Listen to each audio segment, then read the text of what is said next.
Այն քաղաքականությունը ամենից զիջելու, Ադրբեջանի բոլոր պահանջները կատարելու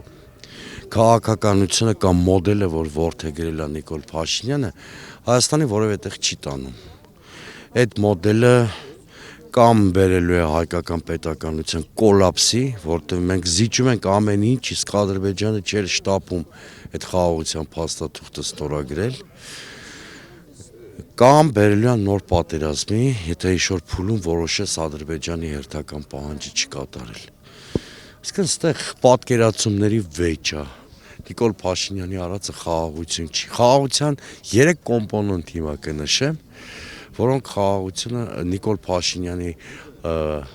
անդադար ասած այսպես կոչված անշրջելի խաղաղությունը չի կենթարկվում։ Չկա խաղաղության պայմանագիր եւ հայտնի չի երբ ու ինչ պայմաններում դա Ալիևը կստորագրի։ Մեր ռազմագերիները շարունակում են գտնվել բանտերում, ստացել են շատ մեծ ցմահից միջև շատ մեծ տարիներով ազատազրկումներ, Ալիևը նրանց նացիստներից ավելի վտանգավոր մարդիկ է համարում եւ վերջապես Հայաստանի 200 քառակուսի կիլոմետր եւ ավել տարածքներ գտնվում են ադրբեջանական օկուպացիայի տակ։ Դուք որտեղ եք տեսել նման խաղաղություն։ Խաղաղությունը պետք է երաշխավորված լինի, պետք է ինստիտուցիոնալ լինի։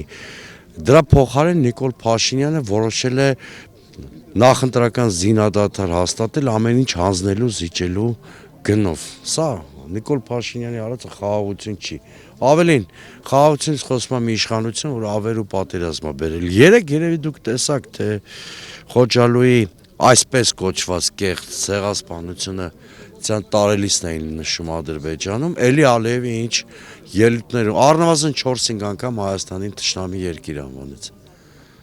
Սա է իրականությունը։ Բաժանորդագրվեք Արմատ մեդիայի ալիքներին YouTube-ում, Facebook-ում, Instagram-ում և Telegram-ում։